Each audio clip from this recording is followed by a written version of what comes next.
Berkoff dans tous ses états. Le face-à-face. Et aujourd'hui, André Berkoff est en face-à-face avec Philippe de Villiers. Le célèbre fondateur du Puy du Fou nous présente son dernier ouvrage, Le jour d'après, ce que je ne savais pas et vous non plus, chez Albin Michel. Alors, je vais vous dire, qu'on aime Philippe de Villiers, qu'on ne l'aime pas, qu'on l'apprécie ou qu'on n'apprécie pas, il y a quelque chose qu'on ne peut pas lui ôter. C'est un véritable hussard. Lui, il manie la prose comme Bayard maniait la rapière. Ça, il sait faire. Il tire sur tout ce qui bouge, en tout cas sur tout ce qui lui déplaît. Et en général, il rate pas sa cible. Je veux dire que j'ai lu Le jour d'après, et comme d'habitude, Philippe de Villiers, d'abord, je voudrais parler du style, parce que le style, c'est important. On va parler du fond pendant assez longtemps, mais le style, c'est très important, parce que qu'est-ce que c'est ? La forme, c'est le fond qui remonte à la surface. Donc, si on n'y a pas le style, et on le sait très bien, ça rate sa cible, et vous, là, vous ne la ratez pas. Alors, vous y allez, et comme d'habitude, vous n'y allez pas de main morte, Philippe de Villiers, avec ce ni après. Alors, il y a évidemment vos têtes de Turcs, les grands. Alors, on va parler Davos, la mondialisation, Klaus Schwab, et aussi un certain Emmanuel Macron. Alors là, sur lequel il y a, je dois dire, un formidable dîner que vous racontez en fin de livre, qui n'est pas piqué des hannetons. Mais sur le fond, le plus intéressant, c'est que vous dressez un constat quand même très très très fort et qu'on pourrait vous reprocher en disant mais vous êtes un décliniste, Philippe de Villiers. Voilà, on est en train de changer de monde. Vous parlez du Covid, de ce qu'a changé le Covid et surtout vous parlez de ce qui a préparé le Covid et dans un certain nombre, je dirais, de clubs, de rassemblements d'oligarques où on préparait, on mimait déjà la pandémie, on faisait des répétitions générales et vous en parlez. Alors là, vous allez être traité de complotiste, mais vous défendez très bien votre cause, parce que vous parlez aussi des choses terribles, la cancel culture, cette université américaine Evergreen dont on va parler. Et en fait, je voudrais commencer par ça, c'est qu'au fond, vous parlez des 4 piliers, et très important, autorité, sécurité, identité, souveraineté. Et vous dites, ces 4 piliers sont vraiment, je ne dis pas en miettes, mais ils sont très ébranlés. Philippe de Villiers. Oui, d'abord, merci de me recevoir, André, parce que vous savez l'admiration que j'ai pour vous depuis très longtemps et la sympathie aussi. Et vous êtes un esprit libre et c'est un jaillissement d'eau fraîche merci. À chaque fois que vous parlez. Voilà. Donc, je suis très content que vous ayez apprécié mon livre. Je vais commencer par évoquer une conversation avec Emmanuel Macron. Oui. La première, après son élection. Là, il me dit que doit faire pour vous le prochain président. Et je réfléchis et je pèse mes mots et je lui réponds ceci. Je m'en souviens mot à mot. Le prochain président. C'était juste, pardon, Philippe, après son élection. Juste après son élection. D'accord. Le prochain président sera jugé non pas sur ce qu'il aura changé, mais sur ce qu'il aura sauvé. Et il me dit sauver quoi ? Je dis les murs porteurs dont vous venez de parler. Or, 5 ans après, la vérité est cruelle. Les murs porteurs se sont effondrés, enfin ce qu'il en restait. Et il s'est passé 2 choses que les Français ont sous les yeux et qu'ils ne voient pas encore. D'abord, la déchirure des tissus conjonctifs de la France industrieuse. La SFIO en rêvait, Macron l'a fait. Un pays, la Start-up Nation est en EHPAD, sous perfusion.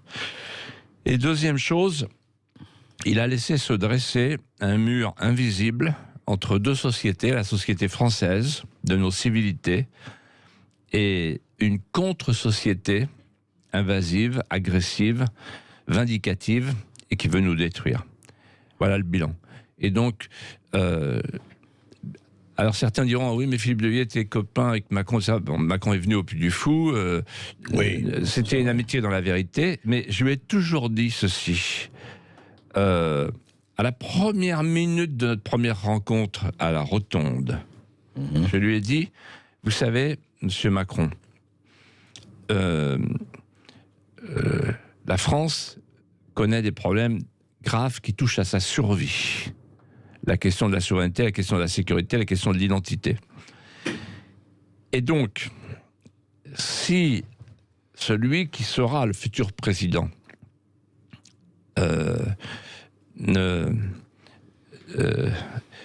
met pas en œuvre une politique de recivilisation de la France mourra. Il m'a dit, moi je me sens d'attaque pour ça. Et il venait d'aller à la cérémonie de Jeanne d'Arc. Oui, c'est ça, à Orléans. Donc, et donc il a trompé son monde, et là je me suis dit, peut-être qu'il comprend le régalien, et qu'il va habiter le corps du roi. En fait, il n'a rien habité du tout.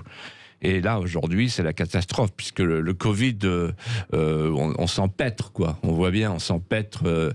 Un jour, il a dit à ses amis à la Maison de la Chimie, il a dit à son gouvernement et à ses députés, on dit que vous êtes des amateurs. Eh bien, demeurez-le le plus longtemps possible. Oui, nous sommes des amateurs. Oui, en fait, nous en sommes fiers. Un aveu merveilleux. Oui, alors... On est gouverné par une bande d'amateurs, mais c'est inouï. Alors justement, Philippe de Villiers, pour remonter, vous le dites vous-même dans votre livre, mais tout ça ne date pas de Macron, pas du tout pour diminuer ses manques, etc. Et au fond, cette espèce de, et vous en avez parlé dans votre livre, dans vos livres précédents, mais cette espèce de décomposition française, sans dire on va pas refaire l'historique, mais quand même, on a l'impression qu'à droite comme à gauche, si ça a encore du sens, tous les gouvernements ont participé à cette espèce de poussière sous le tapis, à cette espèce de relais de la patate chaude, avec beaucoup de ferveur. C'est les murs porteurs. C'est ça.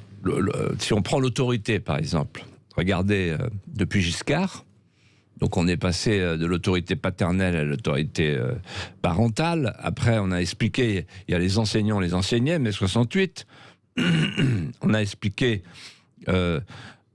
l'autorité spirituelle est devenue la collégialité, c'est-à-dire la décision à laquelle on se rend de ne pas décider ensemble, parce qu'on se savait être incapable de décider tout seul. L'autorité magistrale, elle a disparu, et l'autorité, comment dirais-je, l'autorité souveraine, oui, l'autorité du souverain, c'est Pékin de prestige, comme on dit dans l'armée. Bon, la sécurité n'est plus assurée, et les milices se développent, les milices privées, notamment de la bourgeoisie française, hein, il faut bien se protéger. Et petit à petit, il y a 200 territoires qui ne sont plus français. 200 territoires, oui, entre 200 et 300, selon les chiffres puisés à la meilleure source.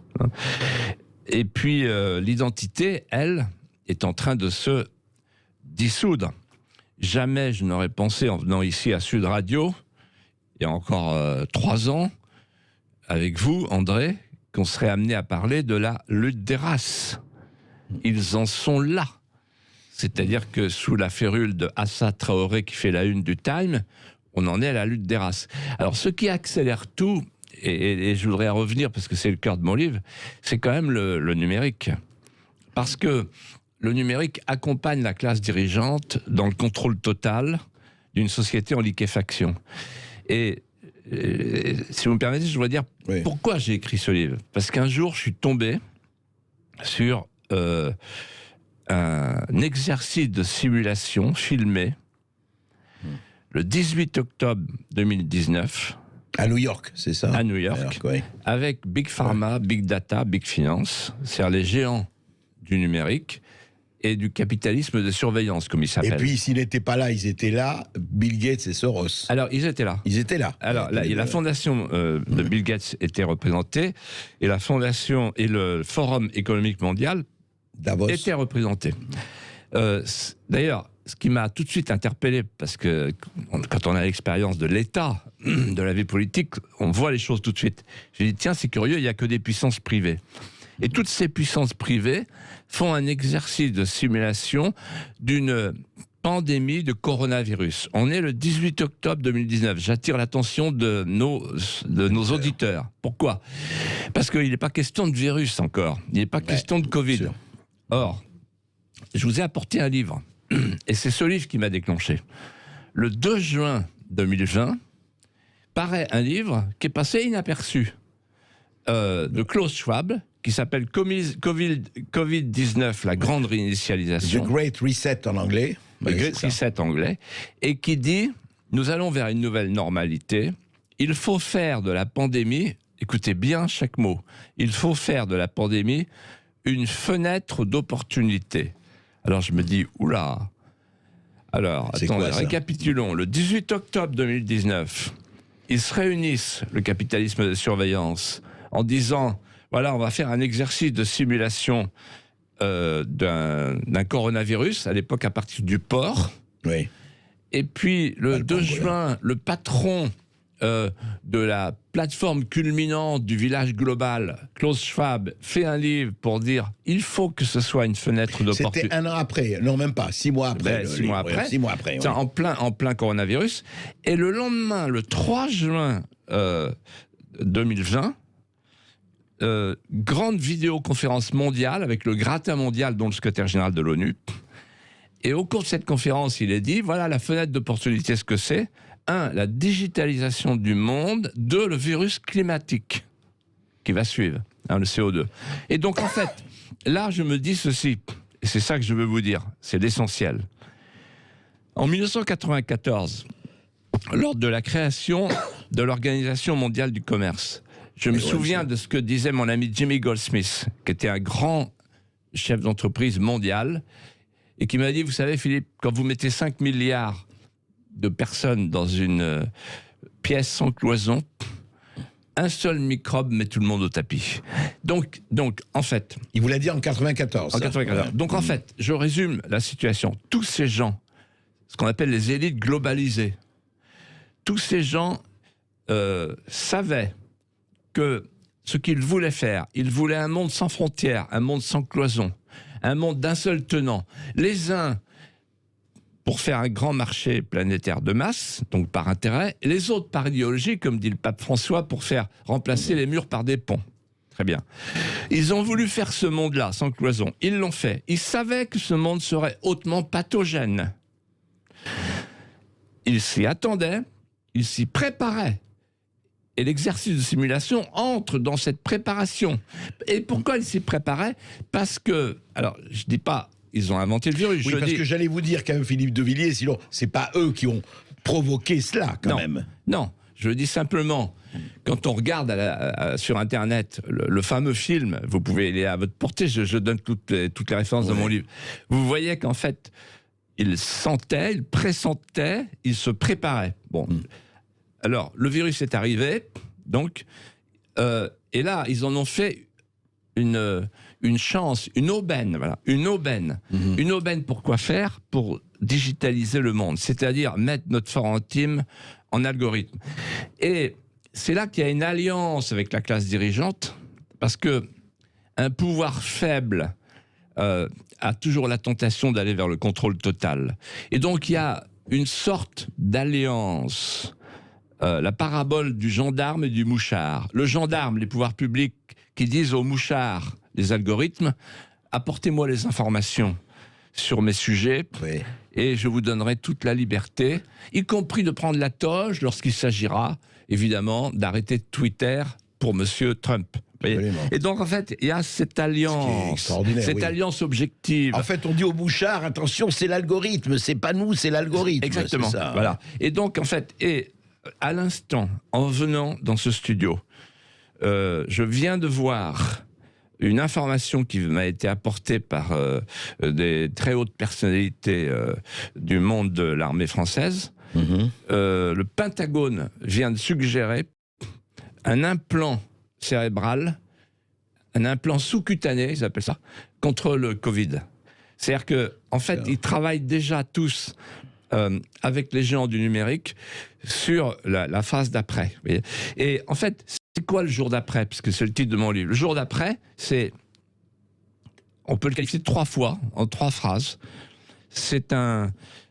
Le jour d'après nous fait entrer dans un monde où, au nom du tout sanitaire, on sacrifie la jeunesse et la transmission et l'avenir. C'est une grande première, un renversement anthropologique. Deuxièmement, le jour d'après nous fait entrer dans un monde où, au nom du tout numérique, on abolit la société de voisinage, les métiers de la main et du cœur. Oui, vous citez Schwab. Oh, mais c'est embêtant qu'on ne se voit pas, mais c'est tellement plus confortable et économique. Exactement. Et troisièmement, le monde, un monde dans lequel, au nom du transhumanisme, on dénature l'espèce humaine. Et il n'est pas indifférent que pendant le Covid soient venues à l'Assemblée toutes les lois. La loi qui fait de l'avortement un infanticide à 9 mois, la loi qui prévoit les chimères, les embryons chimériques, transgéniques, cellules humaines, cellules animales, c'est une grande première mondiale, la marchandisation du vivant, tout ce qui concerne la PMA, puisque c'est l'idée de... Et la GPA surtout. Oui, voilà, et qui prépare la GPA, c'est-à-dire la déconnexion de l'acte sexuel, de l'acte d'amour, etc. Bref, une société transhumaniste qui est une forme, si vous me pardonnez le néologisme, de déshumanistan. Nous sommes entrés dans un déshumanistan, et c'est le reproche que je fais à Emmanuel Macron. On va en parler tout de suite après les informations. On reste avec vous, et chers éditeurs de Sud Radio, et avec Philippe de Villiers. Et je crois qu'effectivement, il faut aller loin dans ce qui nous attend, et surtout comment on peut résister. Parce que, évidemment, le pire, heureusement, n'est jamais toujours sûr. Et vous le savez déjà, mais vous pourrez tous prendre la parole au 0826 300 300. Vous êtes déjà très nombreux depuis ce matin à appeler pour justement poser des questions à Philippe de Villiers, mais continuez. C'est pas du tout le rapport que j'ai à la cuisine. Et la salade, c'est rapide, c'est efficace et on mange bien. Dans ma salade, il y a le quinoa, la grenade, les cerneaux de noix, la feta. On va dire c'est les éléments importants phares de la recette. Et ce qui est très agréable dans cette recette, moi je trouve, c'est que la grenade, ça pète dans la bouche. Et du coup, c'est ludique à manger. Moi j'aime bien les choses ludiques quand on mange. Avec Aldi, réalisez vous aussi la recette de Cléo avec notre feta bio à seulement 1,99 €. Et ça devrait vous plaire. Aldi, place aux nouveaux consommateurs. 200 grammes, soit 9,95 € le kilo. Offre valable jusqu'au 17 avril. Plus d'informations sur aldi.fr. Pour votre santé, limitez les aliments gras, salés, sucrés. Ici Sud Radio. Les Français parlent au français. Les carottes sont cuites. Les carottes sont cuites. Sud Radio Bercoff dans tous ses états. Allez, je vais le dire. Philippe de Villiers, c'est le Didier Raoult de la société française. Il y va avec son scalpel, et puis, alors je vais vous dire, il diagnostique, et dis donc, les virus qu'il y découvre, qu'on connaissait un peu, mais alors lui, il les trace au laser, et c'est pas triste, franchement. Et par exemple, alors quelque chose que je ne savais pas, je ne sais pas, peut-être vous, auditeurs de Sud Radio, vous le saviez, mais voilà, vous dites dans votre livre, Philippe de Villiers, vous dites par exemple, le 6 juillet 2018, le Conseil constitutionnel déclare que le principe de fraternité justifie l'action de ceux qui aident les migrants illégaux à entrer chez nous. Malgré la loi française, le Conseil constitutionnel choisit un mot du triptyque républicain, donc fraternité, l'élève au-dessus de la Constitution et déclare ainsi que l'on ne peut plus toucher à la migration clandestine. C'est l'idéologie des droits de l'homme, des droits individuels détachés de leur allégeance nationale. Il n'y a plus de citoyens, il n'y a que des individus qui ont des droits. Donc effectivement, le principe de fraternité a été adopté par le Conseil constitutionnel. Mais c'est presque de l'illégalité, quelque part, par rapport au triptyque, par rapport à la Constitution. Là, vous abordez un sujet essentiel. C'est la question de l'état de droit. En fait, De Gaulle disait, il y a la France, l'État, puis le droit. Aujourd'hui, l'état de droit, c'est le droit, puis la France. Le droit, ça veut dire qu'en fait, comme sous les parlements d'Ancien Régime, quand les parlements ont été rappelés, les parlements qui faisaient les lits de justice, qui étaient censés interpréter les édits du roi, comme pour les parlements d'Ancien Régime, la justice est en train de désagréger le pays.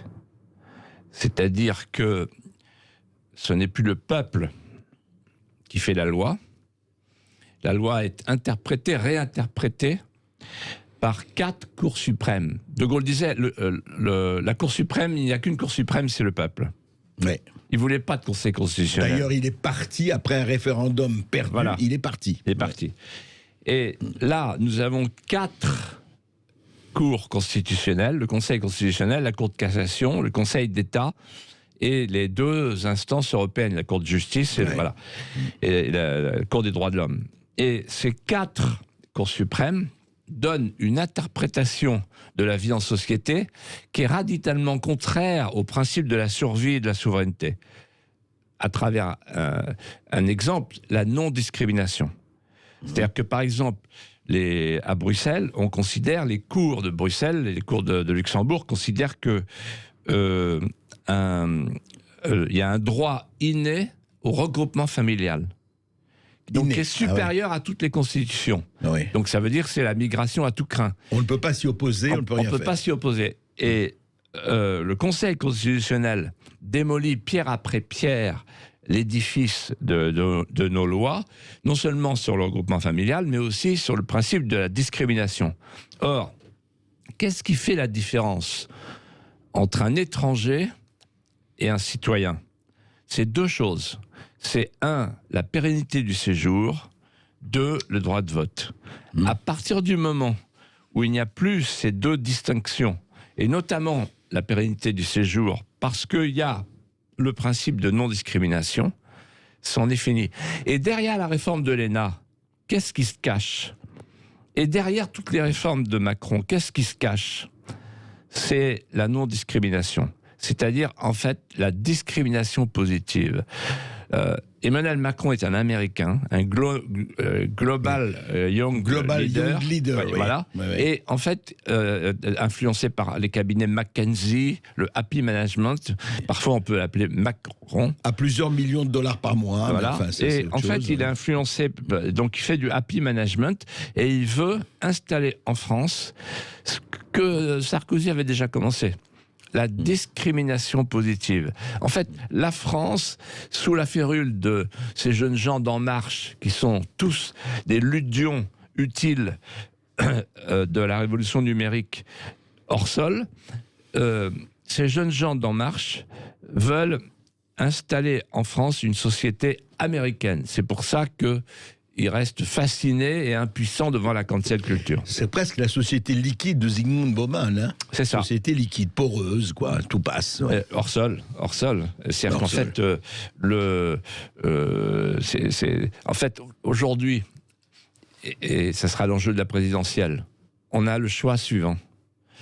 Ou bien on refabrique des petits Français de désir, l'histoire, l'art de vivre, la langue, ou bien on continue à laisser grandir des plantes d'hébétude qui promènent leurs égarements dans l'air du temps et qui sont déplaçables, remplaçables, numérisables, contrôlables, sans territoire, sans mémoire, sans racines, sans filiation. Et non remboursables. Et non remboursables. Mais Philippe de Villiers, juste... Parce qu'en fait, c'est ça, regardez le téléenseignement, là. Le téléenseignement. En fait, c'est quoi le téléenseignement? Tous les profs dignes de ce nom vous le diront. Le distanciel. On appelle ça le distanciel. Oui, alors il y a des profs qui appellent ça le démerdanciel. Le distanciel et le démerdanciel, ça fabrique quoi? Des crétins digitaux. Voilà. Donc on va vers la France du crétin digital. Ce sera facile à gouverner. Le crétin digital, il est facile à gouverner. Oui. On sait depuis Orwell que tout ça, tous les pouvoirs, en fait, c'est le pouvoir corrompt, mais là, le pouvoir absolu corrompt absolument, y compris les consciences. C'est ça qui est terrible. Oui, absolument. Et justement, alors juste là-dessus, Philippe de Villiers, parlons un peu de... Attendez, lors d'une séance à l'Élysée, devant la French Tech, Emmanuel Macron a eu ce mot: il faut que vous donniez du sens. Donc il a investi la French Tech d'une mission qui tient du messianisme, de la théophanie numérique. Ouais, il faut que vous donniez du sens. Ça veut dire que s'il confie au numérique le soin de donner du sens, il va dans le sens du transhumanisme, c'est-à-dire la distinction entre les essentiels et les non essentiels. Vous connaissez certainement, André, le Time Machine de Wells. Bien sûr. il disait il y a les Morlocks, il y a les Éloïs. Les Morlocks, c'est ceux qui vivent sous terre. Ils sont apeurés à l'idée d'être éblouis par la lumière et ils travaillent pour les Éloïs, ceux qui ont le droit de vivre sur terre et qui vivent dans la bonne aise. Les hommes supérieurs, les Ubermensch. Alors là, c'est simple, on a tous les métiers de la main et du cœur fermés, tous les indépendants et les indépendants d'esprit, comme par hasard, ceux qu'on ne peut pas tenir en main, et tous ces gens-là sont fermés et probablement condamnés. En tout cas, ils sont condamnés par le numérique, puisque l'idée, c'est de tout mettre en ligne et d'aller vers une société distanciée. C'est ce que dit Klaus Schwab dans son livre. En fait, c'est la France. C'est ceux qui disparaissent, c'est la France de quelque part au profit de la France de n'importe où. Exactement. Anywhere, somewhere. Anywhere, somewhere. Et alors, ce qui est très intéressant, qui n'a pas été abordé, c'est l'histoire des Khmers verts, qui sont au pouvoir dans beaucoup de villes. Ouais. Parce que eux, ils disent, et Macron est d'accord avec ça, derrière le virus du Covid, oui. Il y a un autre virus, c'est le virus climatique.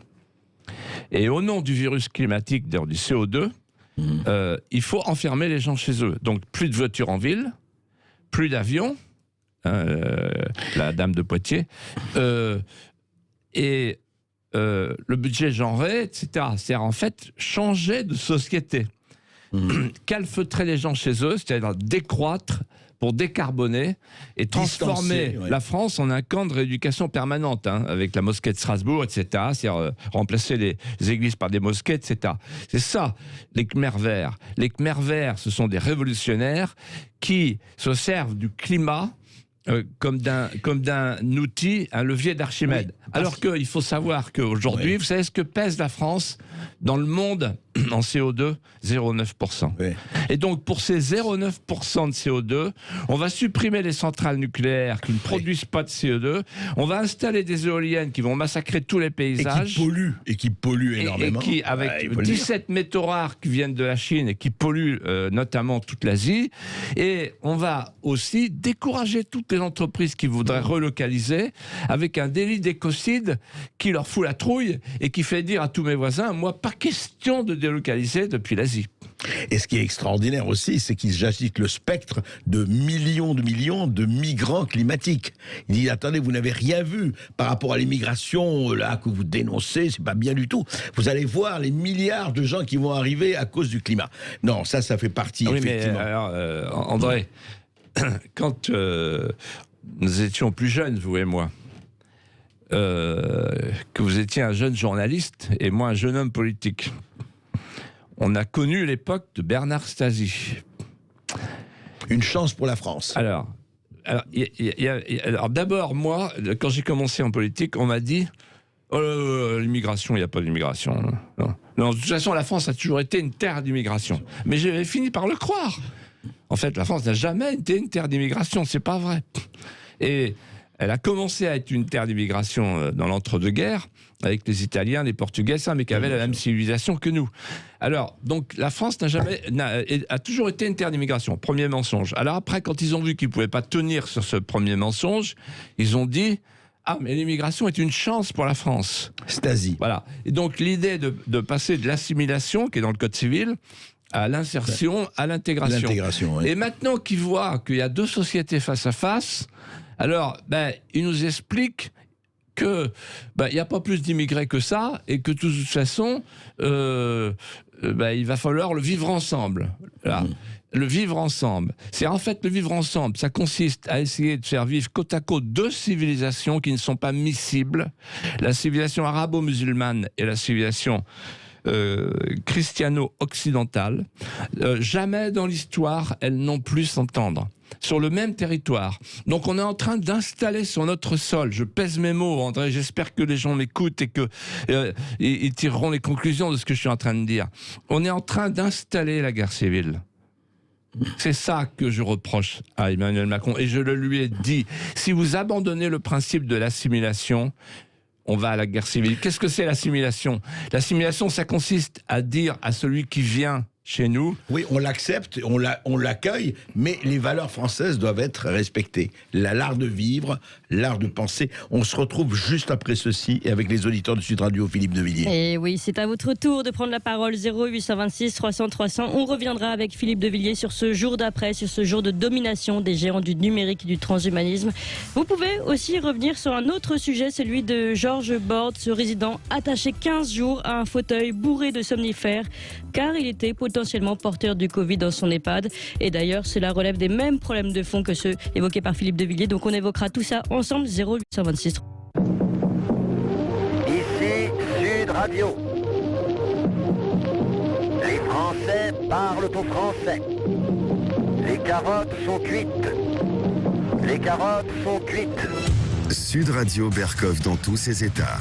Et aujourd'hui, les Français écoutent le Gaulois réfractaire du Puy du Fou, Philippe de Villiers, qui nous présente son livre Le jour d'après, ce que je ne savais pas et vous non plus chez Albin Michel. Oui, Philippe de Villiers, avant de recevoir, et beaucoup d'auditeurs, effectivement, ont envie de vous poser des questions, je voudrais qu'on reparle un peu sur le tout se vaut, sur l'essentiel et non essentiel. Vous rappelez qu'effectivement, dans les mesures qui étaient prises pendant ce sous-Covid, disons, eh bien, il y avait les articles essentiels dans les grandes surfaces et les non essentiels. Et on voyait, par exemple, d'un côté les journaux, d'un côté les livres étaient bâchés, par exemple. Mais ça renvoie à quand même plus profondément cette notion d'essentiel et non essentiel par rapport justement aux artisans, aux petits commerces, à l'art de vivre à la française. Alors, en fait, j'ai découvert, ce que je raconte dans mon livre, que cette distinction essentielle, non essentielle, avait été utilisée pour la première fois le 18 octobre 2019 à New York, au cours de l'exercice de simulation d'une pandémie de coronavirus. À cette fameuse réunion dont vous avez parlé plus tôt. Où, en fait, ils se sont tous retrouvés, tous les hiérarques des puissances privées, hors puissance publique, pour parler de ce que serait le coronavirus. Donc 18 octobre 2019, il n'y a pas encore de Covid, hein, on est d'accord. Et là, ils abordent deux sujets, la désinformation, les fake news. Ils disent il y aura des fake news. Ah bon? Ils savent déjà qu'il y aura des fake news. Ils définissent les fake news. Les fake news, c'est les gens qui ne sont pas d'accord avec eux. Et deuxièmement, comme complotiste, c'est quelqu'un qui n'est pas d'accord avec eux. Voilà. Oui. Moi j'ai une très bonne définition du complotiste que m'a donné c'est quoi, allez-y, Michel Rocard, une fois n'est pas coutume, mais il m'avait dit un jour toujours préférer l'hypothèse de la connerie à celle du complot. La connerie est courante, le complot exige un esprit rare, fermez le banc. Voilà. Et donc, essentiel, non essentiel. Ils disent il y aura les essentiels, non essentiels. Et quand vous regardez, en fait, les essentiels, non essentiels, vous voyez que Amazon, par exemple, c'est essentiel. Aucun problème. Les grandes surfaces, enfin, tous les puissants. Par contre, tous les petits commerces de proximité, tout ce qui fait le cœur des centres-bourgs, des centres-villes, tout ce qui est irrigué par l'indépendance d'esprit, les bistrots, les restaurants, tous les lieux de convivialité, tous les lieux où les Français se parlent, hors du contrôle des pouvoirs publics. C'est-à-dire tous ces lieux de vie, de civilité, de voisinage, tous ces lieux-là sont fermés au nom du Covid. Alors qu'on sait très bien, et c'est ce que je dis dans mon livre et je le démontre, depuis le début, que le confinement, c'est le confinement qui répand le Covid. En tout cas, le confinement n'a eu aucune corrélation avec la baisse du Covid. De toute façon, les effets secondaires du confinement, on les connaît, mais ils disent maintenant tous que de toute façon, quand vous confinez un groupe dans une pièce, y compris une famille, vous répandez le Covid. Donc en fait, c'est pas les petits commerces, c'est pas les petits restaurants, c'est pas les bistrots, pas les théâtres, les musées, les donc cinémas, là, en fait, on est en train de faire crever la France. Ces gens-là sont en train de faire crever la France au nom de la dictature sanitaire et de l'hygiénisme d'État, parce que ils ont tout donné au biopouvoir et qu'ils ont perverti la vie politique au sens premier du terme d'Aristote. André, juste un mot là-dessus. La vie politique, c'est quoi? C'est la vie sanitaire, certes.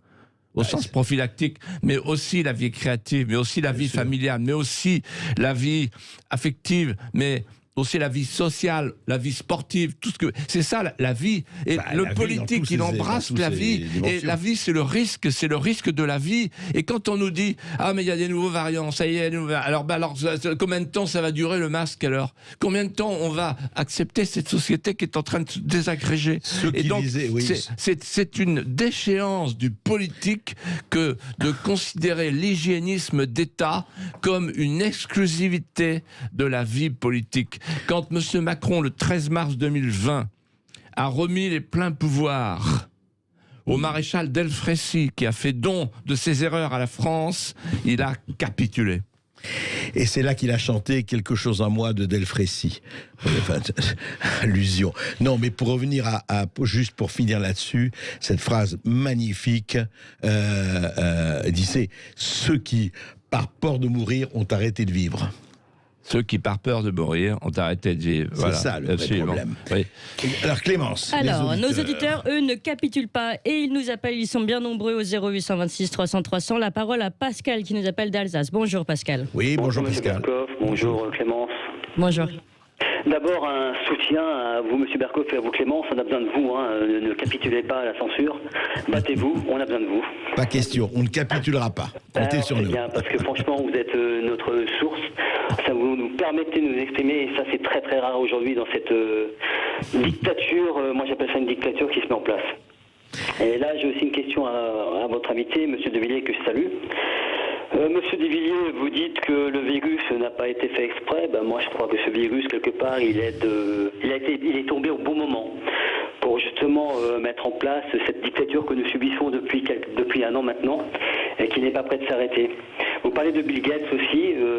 Quand je vous dis que ce virus est quelque part peut-être programmé depuis de longue date, il y a une très grande dame, Claire Sobrat, j'en ai déjà parlé chez vous, Monsieur Bercoff, qui en 2015 parlait de Bill Gates, de cette ordure de Bill Gates. Et elle disait avec une précision ce qui se passe aujourd'hui. Elle parlait de ça, elle parlait de fameux chemtrails, vous savez, des avions qui font d'énormes traînées dans le ciel. Mais ça, c'est aussi du complotisme. D'ailleurs, il y a un député, Joël Giraud, qui en a parlé en 2013.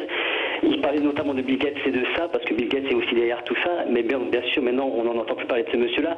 Il a été embauché par monsieur Macron, il est VRP de la ruralité. Comme quoi, se taire, ça rapporte beaucoup en France. Mais c'est pas là le sujet. Moi, je vais vous poser une question, monsieur De Villiers. Allez-y. Parce que votre frère est général, était général des armées. Et moi, je me pose la question, mais qu'est-ce que l'armée fait? Où est l'armée française actuellement? Ça fait 40 ans que nous, Français, les sans-dents, ceux qui ne sont rien, nous voyons que nous subissons de la haute trahison de nos élites. Et je suis sidéré de voir le silence assourdissant de notre armée. J'ai beaucoup de respect pour vous, monsieur De Villiers, parce que vous avez fait un parc magnifique qui montre l'histoire de France, l'histoire de l'Europe, et il faut se battre, parce que c'est notre tradition. Mais là où il y a un truc qui ne va pas, c'est le silence assourdissant de l'armée française. Le peuple français se fait tuer. Tous les jours, il y a des meurtres, des attentats, des attaques au couteau, et rien ne se fait. Combien de temps est-ce qu'on va rester là, nous, peuple français, à subir la trahison de nos élites qui ne travaillent plus dans l'intérêt de la France, mais dans les intérêts des Clochefab, des Bill Gates, des Soros, des Rothschild. On le sait tous. Il faut balancer les choses. On ne peut plus accepter ce qui se passe. On souffre. Des femmes se font tuer, nos fils se font tuer. Et j'en veux même pas aux migrants, parce que les migrants sont quelque part les victimes comme nous. J'en veux à ces politiques qui travaillent plus dans l'intérêt des peuples, mais qui travaillent dans l'intérêt des puissants pour détruire la souveraineté des États-nations. Très bien, Pascal, justement, Philippe de Villiers. Pascal pose une vraie question, le silence. Alors vous allez me dire, l'armée c'est la grande muette, mais quand même, c'est vrai, que fait l'armée? Enfin, il y a un cri de, je dirais, un cri de détresse là, et qu'on entend souvent sur Sud Radio chez nous. Alors, je partage ce cri de détresse. Il y a deux questions en fait, et une question sur le Great Reset. Donc, je répète, ce que nous avons vécu a déjà été joué. Voilà, je n'en tire pas d'autres conclusions. Je ne dis pas que le virus a été inventé par tel ou tel. Je dis simplement que le virus a été déclaré une aubaine par ceux qui s'en sont servis pour aller vers le contrôle total de la société disciplinaire. Deuxième question, elle concerne un processus qu'il faut bien appeler par son nom, la colonisation de la France. Bon. L'armée, elle ne bouge pas, parce que l'armée, elle est aux ordres. Bon. Aujourd'hui, l'armée, elle se bat hors du territoire français contre les islamistes, faute de se battre sur le territoire français contre les islamistes. C'est tout à fait extraordinaire qu'on envoie des soldats français se battre contre les islamistes au Mali, alors qu'on omet de les envoyer pour nettoyer les banlieues. Voilà. Alors, sur le fond, je réponds à la question posée. Si on veut avoir une bonne politique, il faut avoir un bon diagnostic. Le diagnostic, il ne faut pas avoir peur du mot. C'est le mot colonisation. Nous vivons une triple... Carrément, vous dites colonisation. Nous vivons une colonisation de peuplement, avec un différentiel démographique qui nous condamne à terme. Nous vivons une colonisation de conquête, avec 200 territoires ou 300 territoires qui ne sont plus français. Les perdus de la République, les fameux, oui. Voilà. Et troisièmement, une colonisation des esprits, au sens où les assaillants nous demandent de mettre un genou à terre, demandent aux jeunes enfants de France d'installer en eux la honte pathologique, demandent aux héritiers de récuser l'héritage. Et les assaillis, qui sont comme les bourgeois de Calais, robe de bure, tête cendrée, genoux à terre, et qui remettent le trousseau de clés aux assaillants. Voilà la situation. Alors, maintenant, la réponse. On va la réponse, juste, mais je le dis parce que je ne voudrais pas que notre interlocuteur se dise, bah oui, Philippe de Villiers fait des constats, mais il n'a pas de solution. La solution, elle est simple. D'abord, il faut régler le problème du nombre, donc il faut arrêter l'immigration, parce que faut gérer le stock avant de gérer, il faut arrêter le flux pour gérer le stock, donc sinon on n'y arrivera pas. Et deuxièmement, il faut imposer en France la francisation. Qu'est-ce que ça veut dire? Une politique d'assimilation. Et entre les deux guerres, il y a beaucoup d'Italiens qui sont repartis chez eux, la remigration. Pourquoi? Parce qu'ils n'arrivaient pas à se faire à nos mœurs. Là, c'est pareil. En France, on impose l'histoire de France, l'art de vivre à la française, la langue française. Ceux qui ne sont pas contents, il faudra qu'ils partent. Et ça se fera tout seul. Pourquoi? Parce que la peur changera de camp. Parce que l'attraction changera de camp. Parce que l'amour changera de camp. Et moi, je pense que pour beaucoup de petits Français qui découvrent la France et qui ne la connaissent pas, si on remplace leurs gloires intimes, leurs héros intimes, leurs grandeurs intimes, leurs héroïsmes et leur imaginaire intime, par notre imaginaire, par nos héros, par nos gloires, les choses sont solubles. Ça n'est pas encore insoluble. Alors on va en reparler de toute façon de tout ça après ceci. Et tout de suite. La paire, la qualité réservée à toi. Allô? Bonjour mamie, c'est moi, ça va? Oui, ça me fait plaisir de t'entendre. Vous me manquez beaucoup, tu sais. Toi aussi, mamie. Les journées sont longues. C'est sûr. Pas besoin d'avoir la Covid pour se sentir mal. Solitude, tristesse, perte d'envie. Pour aller mieux, parlez-en à vos proches ou à votre médecin. Ou appelez le 0800 130 000 pour être mis en relation avec des professionnels à votre écoute. En parler, c'est déjà se soigner. Ceci est un message du ministère chargé de la Santé et de Santé publique France. Ici Sud Radio. Les Français parlent au français. Les carottes sont cuites. Les carottes sont cuites. Sud Radio Berkov dans tous ses états. Alors il est sûr que les carottes seraient cuites si on arrivait au jour d'après, décrit par Philippe de Villiers, mais on peut encore se réveiller, c'est ce qu'il nous dit aussi dans son livre chez Albin Michel. Et vous aussi, vous pouvez continuer de nous appeler au 0826 300 300. On donne la parole à Julien qui nous appelle du Val-de-Marne. Bonjour Julien. Oui, bonjour. Clémence, bonjour André, bonjour Monsieur de Villiers. Je tenais d'ailleurs à le féliciter pour son livre, effectivement, qui révèle, je pense, le monde qui nous attend. Moi, je voulais avoir votre avis par rapport à tout ça, parce que là, on est en train, en gros, on est à 1 an de la présidentielle, on est en train d'enfermer les Français dans un choix binaire, c'est-à-dire soit vous votez pour l'escroquerie du Rassemblement National, parce que pour moi, c'est une escroquerie, c'est une SARL familiale qui est en fait l'assurance vie pour que le système continue à fonctionner tel qu'il est actuellement. Et puisque je précise qu'ils sont toujours pour rester dans l'euro, dans l'Europe, dans Schengen, dans l'OTAN, dans la CEDH, donc en fait sur tout ce qui est immigration, contrôle de nos frontières, etc., notamment, on peut rien faire, mais pas que sur ce point-là, ou bien être effectivement avec Monsieur Macron, ou peut-être Édouard Philippe, puisque vous avez vu qu'on est en train de nous faire un storytelling pour nous vendre Monsieur Philippe. Hein, je rappelle que Monsieur Philippe, qui est quand même euro-atlantiste ou euro-gaga, si vous préférez, c'est les 80 km/h, c'est la réforme de l'assurance chômage, c'est la gestion calamiteuse des retraites, c'est les mains arrachées, les yeux crevés des gilets jaunes. Donc au final, Monsieur de Villiers, moi j'aurais voulu savoir, est-ce que vous êtes, ce que vous dites, vous êtes souverainiste, et c'est vrai que ça se sent, est-ce que vous soutenez par exemple Messieurs Asselineau, Monsieur Philippot, Monsieur Dupont-Aignan, est-ce que vous êtes pour un Frexit?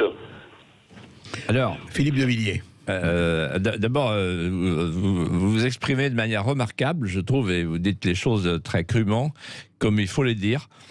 Pour ce qui me concerne, donc moi je suis sorti du champ de la politique active, comme vous le savez, depuis 10 ans, et je reviens sur l'Agora avec une parole. Bon, maintenant je suis revenu, j'ai pas l'intention de repartir. Si ma parole rencontre des lecteurs en grand nombre, je pèserai. Voilà. Mais je vais peser dans le sens de l'harmonie. C'est-à-dire, il faut trouver non pas un candidat, mais un angle d'attaque pour sauver le pays. Et je réponds à votre question. Au fond, je pense qu'il faut faire le Bruxellite. Le Bruxit. Le Bruxit. Oui, le Bruxit. Le Bruxit. Le Bruxit. Alors, il faut faire le Bruxit, parce que si on ne fait pas le Bruxit, alors le Bruxit, ça veut dire quoi? Suivre les Anglais. Voilà. C'est ça. Messieurs les Anglais, tirez-vous les premiers, et nous, on se tire derrière. Bon. Et pourquoi? Parce que si on ne fait pas le Bruxit, premièrement, la colonisation de la France sera définitive. Avec la bénédiction de l'Union européenne. Avec Schengen, etc. Voilà, c'est leur... et l'euro qui joue contre notre industrie, etc. Tout ce qu'a dit l'interlocuteur est juste. Et deuxièmement, on n'aura pas de logique de puissance. C'est-à-dire que si la France doit redevenir une grande puissance, il faut qu'elle s'appuie par exemple sur l'Angleterre, il faut qu'elle s'appuie sur la Russie. On peut pas, c'est pas décent, c'est pas raisonnable de laisser la Russie glisser vers l'Asie, alors que c'est l'Asie qui va être la première puissance du monde. C'est complètement fou d'abandonner la francophonie, qui est une arme pour nous que les autres n'ont pas. Et c'est une folie de rester dans la main de l'Amérique, aux lumières crépusculaires. Surtout en ce moment. Donc l'Amérique est une puissance déclinante. Voilà. Chaque siècle a eu sa puissance. Il y a eu la période anglaise, il y a eu la période américaine, il y a maintenant la période chinoise, et il faut que la France retrouve une logique de puissance. La France est regardée par le monde entier comme nécessaire à la paix du monde, et si on veut retrouver la puissance, il faut quitter Bruxelles. Il faut en finir avec cette logique de ce que Paul Valéry appelait une commission américaine. Alors justement, moi je voudrais reprendre un peu la question de Julien par rapport à effectivement ce qu'il disait du Rassemblement National et de Macron. Alors moi la question que je vais vous poser, vous avez répondu en partie. Vous avez dit, bon, si j'ai des lecteurs, effectivement, bon, des lecteurs vous en avez. Mais des électeurs, je m'explique, je ne parle pas du tout sur votre allez-vous vous présenter ou pas. Mais franchement, Philippe de Villiers, vous avez été un homme politique ne disparaît jamais. Je veux dire par là que aujourd'hui, avec ce qui se passe, avec les embarras du choix, et c'est vraiment au sens du terme un embarras du choix, pourquoi, c'est vraiment une question que je voulais vous poser, pourquoi ne vous engagez-vous pas à nouveau je ne dis pas ni dans un parti, dans une formation, ni je ne demande pas si vous allez vous présenter ou pas, c'est pas le problème. Mais on a besoin, vous le disiez vous-même, d'un angle d'attaque, d'un programme, présenter aux Français un programme incontournable pour dire voilà où est le curseur, voilà où sont les hiérarchies. Si vous êtes d'accord, on va avec vous. Si vous n'êtes pas, vous savez. Je pense au programme commun de Mitterrand. Mitterrand avait fait alliance avec les communistes qu'il haïssait et qui le haïssaient, et on a vu ce qui s'est passé. Mais alors, évidemment, il l'a fait en disant on a un an. Mais pourquoi vous, Philippe de Villiers, qui avez vraiment été extrêmement cohérent, en tout cas dans vos livres et dans tout ce que vous faites, et qui aussi, en politique, on sait très bien où vous étiez, pourquoi ne rentrez-vous pas dans l'arène? Alors, parce que c'est pas ma mission. Et en plus, c'est pas le moment, puisque de toute façon, la vie politique est congelée. Il faut attendre la décongélation pour voir les premières avalanches. Bon. Donc, pour l'instant, moi, ce que je fais... D'abord, je ferme aucune porte, parce qu'en politique, il faut jamais dire toujours ou jamais. Exact. Mais je suis pas, moi, en situation. Quand on est parti, on est parti. Bon, voilà. Mais on revient, on peut revenir. Cincinnatus, oui. Bon. Mais non, ce que je fais, ça me paraît plus utile. C'est de dire, voilà ce qu'il faut mettre au cœur de la présidentielle. Et après, les gens se font leur opinion. Vous voyez ? Après, ils font leur self. OK ? Mais pour l'instant, la question, c'est, voilà, ou bien on met au cœur de la présidentielle des choix idéologiques traditionnels, comme il y a eu le libéralisme avancé, le nouveau monde, etc. Le travaillisme de Chirac, voilà. etc. Ou bien on se dit la France est peut-être en train de mourir, donc on met au cœur de la présidentielle la politique de civilisation. C'est-à-dire, devant la défrancisation galopante, refranciser la France. Voilà. Et c'est pour ça que j'ai écrit ce livre. J'ai écrit ce livre parce que je ne veux pas que la France meure. Bon. Mais je ne suis pas sur le bas-côté. Je ne suis pas non plus au milieu de l'arène. J'essaye d'adresser une parole. Vous êtes dans la France périphérique, qui soit au-dessus, qui soit au-dessus des contingences et des querelles humaines. Voilà. Et je pense que c'est comme ça que je serai le mieux entendu. Alors, juste le problème, que pensez-vous, peut-être une question que des auditeurs auraient pu poser, mais je la pose, vous parlez du peuple, etc. Mais il y a quelque chose qui a disparu complètement, comme vous le savez, depuis 2005. On en parlait hier avec un spécialiste de la Suisse. Est-ce qu'on ne devrait pas remettre quelque chose qui a égalité avec la démocratie représentative, qui est le référendum ? Qu'il soit citoyen, qu'il soit d'origine populaire, qu'il soit local, qu'il soit référendum abrogatoire et autres. Ce qui est extraordinaire, c'est que le peuple est consulté tous les 5 ans ou 6 ans. On a vu le taux d'abstentionniste. Et pour tout ce qui est référendum, c'est devenu une espèce de, attention, de malédiction, enfin de monstre du Loch Ness. Qu'en pensez-vous ? Forcément, en tant qu'ancien conscrit de Maastricht et vainqueur du non en 2005, je ne peux pas vous dire non au référendum. Je constate simplement que les hommes politiques en ont peur du référendum, parce qu'ils ont peur du peuple. Mais si un jour, j'ai eu une conversation avec Macron là-dessus, et je lui ai dit, vous devriez faire un référendum sur le défi migratoire. Oui, vous en parlez dans votre livre. Voilà. Et en fait, il était... il était d'accord ou pas? Non, il était apeuré. Il était apeuré à l'idée qu'on puisse soumettre une question aussi démagogique. Vous vous rendez compte? Voilà. Donc en fait, les jeunes gens d'En Marche, comme d'ailleurs leurs prédécesseurs, ils sont guéris du référendum depuis 2005 et le traité de Lisbonne. Parce qu'ils se sont dit, avec le peuple, on ne sait jamais à quoi on doit s'attendre. Voilà. Il faut faire comme Brecht, il faut le dissoudre, ce peuple. Il faut dissoudre le peuple, oui. Allez, peuple de Sud Radio, continuez de nous appeler, on se retrouve dans quelques heures. 29 avril, réservé aux nouveaux clients. Pendant 12 mois, 15 € remboursés et 10 € de remise immédiate. Engagement 12 mois, conditions sur orange.fr. Ici Sud Radio. Les Français parlent au français. Les carottes sont cuites. Les carottes sont cuites. Sud Radio Berkov dans tous ses états.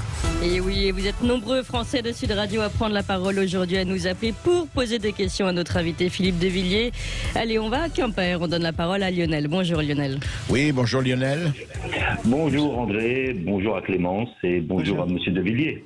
Bonjour. On vous écoute. Je vous remercie pour votre émission, franchement, la seule émission en France. Merci. Là, vous flattez, là, mais c'est très gentil. Tout est dit. Par mon silence, tout est dit. Voilà, je voulais poser quelques questions à Monsieur de Villiers. Allez-y, une ou deux, parce qu'on a beaucoup de, vous savez. Mais allez-y, Lionel, allez-y. Ok, alors, je connais très bien l'Europe. J'ai vécu dans tous les pays européens et je connais surtout le Parlement européen pour des affaires judiciaires avec la CEDH et tout ça. Par rapport aux droits des enfants binationaux. Voilà. Donc, j'ai remarqué en feuilletant tous les textes qu'il y a deux droits en Europe. Il y a le droit anglo-saxon, des pays luthériens, les pays frugaux, et le droit latin. Tous les pigs, les fameux pays pauvres, les pauvres de l'Europe.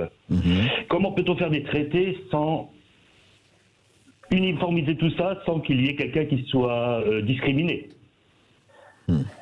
La deuxième question que je voulais poser, c'est pourquoi il n'y a aucune trace sur Internet et nulle part de la visite du Dolder le 9 juillet 2018 à l'Élysée. La visite du Dolder. Attendez, dites-nous le Dolder. Le Dolder, ce sont les groupes pharmaceutiques, ce sont le Bilderberg du pharmaceutique. Oui. Ils appellent ça le Dolder. Les plus grands labos pharmaceutiques, les plus grandes entreprises. Ils ont été invités à l'Élysée. Oui. Il n'y a aucune transcription de cette réunion. C'était en 2018, le 9 juillet. D'accord. Intéressant. Voilà. Et une dernière chose que je voulais vous dire, parce que par rapport à votre livre et du livre de Klaus Schwab, j'aime voir sur Twitter, quand un Allemand écrit un livre et qu'il a un plan pour le monde, toujours prendre cela au sérieux. Voilà. Ah oui, alors, c'est assez joli. Dit Philippe, ce que dit Lionel, il dit quand un Allemand écrit un livre et qu'il prend le monde à témoin, il faut prendre ça au sérieux. Elle est pas mal. C'est drôle. C'est drôle. Ouais. Alors, par rapport à l'Europe des frugaux et l'Europe des pigs, par rapport aux différences de statut. Moi, je pense qu'il y a eu 2 Europes successives. Celle que De Gaulle a acceptée, celle du 25 mars 1957, c'est-à-dire l'Europe de Rome, du traité de Rome. Oui. Cette Europe, elle était fondée sur la coopération entre les États. Donc c'était une Europe des nations, une Europe politique, et sur la préférence communautaire. Donc c'était une Europe du marché commun. À partir de Maastricht, en 1992, tout est renversé. On passe de l'Europe de la coopération à l'Europe de l'intégration, avec une tentative de construction d'un super-État avec la Commission de Bruxelles, dotée de son monopole d'initiative, qui finit par s'occuper des vaccins, comme si c'était un État. Et deuxièmement, on supprime le marché commun, le tarif extérieur commun, et on demande à l'Europe de devenir le cheval de Troie de la mondialisation sauvage. À partir de cet instant, je retrouve la question de Lionel, à partir de cet instant, à partir de 1992, la dérive commence. Quelle dérive ? L'Europe se mondialise, elle cède aux chaînes de valeur globale, à la religion des flux, elle se désindustrialise, elle est toujours sous la coupe de l'OTAN, donc de l'Amérique, et elle se fracture avec 2 lignes de fracture, une ligne nord-sud, les frugaux et les cigales, et une ligne est-ouest avec l'Angleterre qui s'en va et le groupe de Visegrad qui est mis en accusation parce que le groupe de Visegrad veut garder ses valeurs d'enracinement, de famille, de souveraineté contre la migration. Donc ces 2 lignes de fracture verticale et horizontale font travailler la poutre, comme dirait l'autre. Et à un moment donné, la poutre va s'écrouler. Donc c'est fini cette affaire. Donc vous avez raison, la ligne entre le droit, alors il y a le droit anglo-saxon, il y a le droit latin, mais il y a beaucoup plus que ça, il y a le droit américain. Puisque qui utilise le dollar se voit appliquer le droit américain. Donc en fait, on voit bien ce que c'est qu'une non-puissance. Quand vous installez un assemblage de pays, une agglomération de puissance publique, sans l'idée de la puissance, vous avez une commission, et avec cette commission, vous n'avez pas un État. En revanche, vous détruisez les États. Et il y a une chose qui me frappe, puisque dans mon livre, je parle beaucoup du numérique. C'est que, quelle est cette puissance aujourd'hui qui ne produit pas son propre droit, qui est sous la coupe militaire d'une organisation qui date de l'après-guerre et qui n'a plus aucune justification dans le monde d'aujourd'hui, parce que la Russie n'est pas notre ennemi, une organisation qui n'a pas été capable d'inventer sa souveraineté numérique, qui n'a pas de souveraineté spatiale et qui n'a plus d'industrie. Et on l'a bien vu avec le médical au moment du Covid. Voilà. Et donc en réalité, cette Europe, elle nous condamne et elle se condamne elle-même. Et je vais même plus loin que ça. C'est qu'elle ne veut plus entendre parler d'elle-même. Vous savez, Paul Valéry disait « J'appelle européenne toute terre qui a été successivement christianisée, romanisée, christianisée, soumise à l'esprit et à la discipline des Grecs. » Eh bien, aujourd'hui, l'Europe ne supporte plus d'entendre ça. L'Europe, y compris l'Europe du pape François, avec le pape de Lampedusa. Lampedusa, c'est les pentes à l'envers.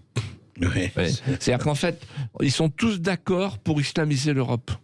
Et l'Europe, en fait, elle ne croit plus en sa démographie. C'est le chassé-croisé incroyable entre la migration de masse et l'avortement de masse. Donc, elle ne croit plus en elle sur le plan démographique, elle ne croit plus en elle du point de vue de la puissance, sinon on n'aurait pas accepté le numérique américain sur notre sol, les GAFA, et en fait, elle ne croit plus non plus en son identité. Elle ne veut pas entendre parler de ses propres racines. Et qu'est-ce qu'ont fait monsieur Michel et madame van der Leyen, le Sofagette? Vous savez pourquoi personne n'a dit ça dans la presse. Vous savez pourquoi ils étaient là-bas? Ils étaient là-bas pour renouveler l'accord qui n'est pas brillant. L'accord avec la Turquie, qui consiste à dire à la Turquie, on te donne 6 milliards d'euros et tu gardes tes immigrés pour toi. Migrants, absolument. Et donc, en d'autres termes, avec Schengen, on confie la frontière de Schengen à M. Erdogan, au sultan. Quel beau travail. Et c'était trop tard pour le métier dans votre livre. Mais quand même, Philippe de Villiers, je rappelle que la nouvelle carte d'identité française sera en français et en anglais. Et portera les France et Europe. Ce qui est quand même hallucinant. Pourquoi, au nom de quoi, alors que justement l'Angleterre est partie, on va avoir une carte d'identité française en français et en anglais sur la carte? C'est quand même assez étonnant. Je vous rappelle quand même que les gens qui ont adressé leurs premières recommandations pour la logistique du Covid, c'est le cabinet de conseil McKinsey. Oui, c'est vrai. Vous vous rendez compte où en est la France? C'est assez préoccupant tout cela. Clémence, on a une dernière... Oui, allez, rapidement, quelqu'un qui nous appelle du Nil, qui croit, elle, à son identité, c'est Nicolas de Bastia. Oui, bonjour Nicolas. Alors bonjour André, bonjour Monsieur De Villiers, je suis très content. Nicolas. De vous avoir... Oui. On vous écoute Nicolas, allez, parce qu'on arrive en fin d'émission, mais allez, on vous écoute. D'accord, très très rapidement. Merci pour tout ce que vous faites, Monsieur De Villiers. Et également, je voudrais partager une pensée que j'ai moi. Le monde occidental, il est confronté à un problème. Il y a trop de dollars sur le marché. Et ces dollars, en fait, ils posent problème parce que le dollar va s'effondrer. Et ce qu'il y a, c'est que les super élites, en fait, ils ne sont pas intéressés dans ça. Et c'est pourquoi le Covid frappe dans les pays les plus riches qui ont de l'épargne, c'est pour retirer cet argent des épargnes excédentaires afin qu'il soit elle a subi déflation, pardon. Déflation. Voilà. Et pour progressivement transférer, on va dire, le pouvoir de super élite mondialiste vers la Chine, de l'ancien ordre capitaliste américain vers le nouveau ordre marxiste chinois, où déjà c'est un ordre de la paix, où déjà on a les passeports vaccinaux, on a les crédits sociaux, on a toutes ces choses-là. Et on va progressivement, par ce système, transformer le monde entier en nouvelle Chine. Alors justement, c'est intéressant. Est-ce qu'on va vers une sinisation du monde, quelque part? Déjà, l'Amérique, je ne suis pas dépassé, mais enfin... avec le côté dictature organisée, justement. Sur le numérique, ça va très bien avec la Chine. Hein. Ils sont ravis de ce système. Alors moi, je ne vois pas les choses comme ça. Moi, je pense que dans l'histoire de France, si la France a perduré, a survécu, c'est qu'elle a toujours su jouer ce que les Américains, les Anglais et Delcassé appelaient le ministre des Affaires étrangères, les check and balance. C'est-à-dire, en fait, la France, elle trouve sa place dans le monde qu'elle trouve. Et donc, aujourd'hui, la France, elle peut retrouver une place et une puissance. Si elle s'appuie sur l'Angleterre, l'entente cordiale. L'Angleterre ne demande que ça. Bon, il y a des choses à faire avec les Anglais. Et elle marche très bien, l'Angleterre, vous avez vu. C'est quand même une puissance nucléaire. Voilà. Ensuite, la Russie. On n'en a pas parlé. Mais si on laisse évidemment la Russie glisser vers l'Asie, l'Asie sera la nouvelle zone de puissance.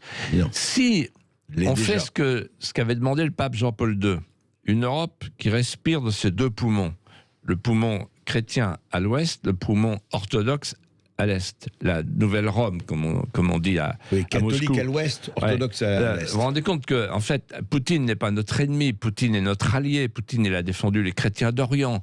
La Russie, c'est un sujet que je connais bien, parce que je connais bien la Russie, moi j'ai du sang russe. Et Suetchine, Rostopchine, c'est à Saint-Pétersbourg, on parlait français à Saint-Pétersbourg, de ceux qui parlaient français. La Russie, elle est profondément européenne. Et si on sait faire une association de nations souveraines, c'est-à-dire une nouvelle Europe avec l'Angleterre et la Russie, ça redonne une chance à l'Europe comme argument de puissance, et la France redevient centrale. Pour peu qu'on ajoute à tout cela la francophonie, on est bien d'accord. Qui nous permettra de 600 résoudre millions de personnes. Une partie de la migration d'ailleurs, puisqu'on peut discuter à ce moment-là avec des pays francophones, plutôt que de faire la guerre au Mali. Voilà. Je pense que la France a des atouts de puissance sur lesquels elle doit compter. Et les Chinois, moi je refuse d'entrer dans cette dialectique. Les Chinois ne sont pas nos ennemis. Il faut appliquer le principe du général de Gaulle, qui est en fait un vieux principe capétien. La France ne reconnaît pas les régimes, elle ne connaît que les États. Voilà, et ce sera de l'Atlantique à l'Oural pour reciter le général de Gaulle. Merci. Merci Philippe de Villiers, émission à retrouver sur YouTube et un podcast sur sudradio.fr. Tout de suite Brigitte Lahaye. Sud Radio, c'est vous qui en parlez.